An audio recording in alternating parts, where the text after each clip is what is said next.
በሕይወታችሁ ይህን ሰውዬ እስከ መቃብር አልረሳውም ያላችሁ ሰው አለ? ምናልባት የልጅነት ጓደኛችሁ፣ የቅርብ ዘመዳችሁ ወይም የፍቅር አጋራችሁ ሊሆን ይችላል። ይቅርታ የሚለው ቃል በአፍ ለማውጣት ቀላል፣ በተግባር ግን ተራራ የሚያክል ከባድ ሥራ ነው። ብዙዎቻችን ይቅርታን የምናየው ለበደለን ሰው እንደምንሰጠው ስጦታ አድርገን ነው። ግን ትልቁ ስህተታችን እዚህ ጋር ነው። ይቅርታ ማለት የበደለን ሰው ከእስር ቤት ስታስፈታው ያ የታሰረው ሰው አንተ ራስህ መሆንን የምታውቅበት ምስጢር ነው። ዛሬ በዚህ ቪዲዮ ይቅርታ በጥልቀት እንመረምራለን። ይቅርታ ምን እንደሆነ መጀመሪያ ማወቅ አለብን። ይቅርታ ማለት መርሳት ማለት አይደለም። አእምሮ ኮምፒውተር አይደለም ድሌት የምታደርገው። ትዝታ ሊኖር ይችላል። ልዩነቱ ግን ትዝታው ሲመጣ ቀድሞ የነበረው ህመም ወይም ቁጣ አብሮ አይመጣም። ይቅርታ ማለት ጥፋቱን ማቃለል አይደለም። ያደረገብኝ ነገር ትክክል ነው እያልክ አይደለም። ጥፋቱ ጥፋት ነው። አንተ ግን ያ ጥፋት እኔን እንዲያጠፋኝ አልፈቅድም እያልክ ነው።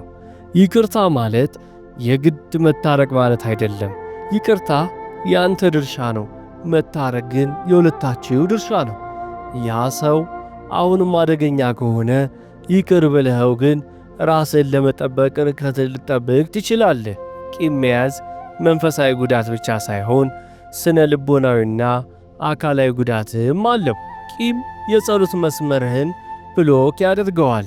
ማቴዎስ ወንጌል ምዕራፍ 5 ከቁጥር 23-24 ላይ መባህን በመሠዊያው ፊት ትተህ ሂድ፣ አስቀድመህም ከወንድም ጋር ታረቅ ይላል።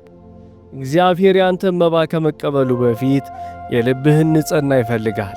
ይቅርታ ለምን ይከብደናል? ይቅርታ የሚያክተን ፍትሕ ስለምንፈልግ ነው። ይሄ ሰውዬ ተቀጥቶ ማየት አለብኝ የሚል ስሜት አለን። እኛ ስንበድል እግዚአብሔር ሩህሩህ ነው እንላለን። ሰው ሲበድል ግን እግዚአብሔር ፈራጅ ነው እንላለን።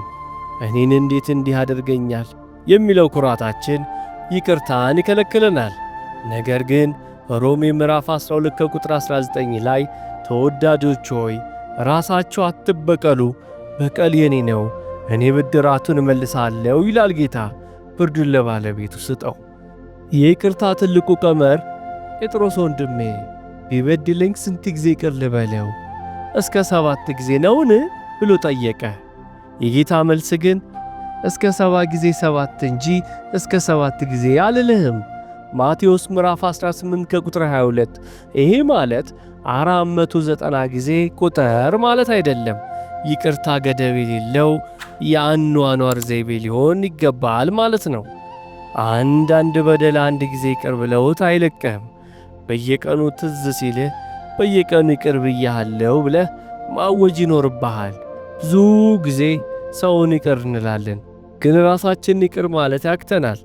ያንን ስህተት ባልሰራሁት ኖሮ፣ ያንን ባልተናገርኩት ኖሮ እያልን ራሳችንን እንገርፋለን። እግዚአብሔር ይቅር ካለ በኋላ አንተ ራስን የምትወቅስ ከሆነ አንተ ከእግዚአብሔር በላይ ልትፈርድ እየሞከርክ ነው። ካለፈው ስህተት ተማር እንጂ ካለፈው ስህተት ጋር አትኑር።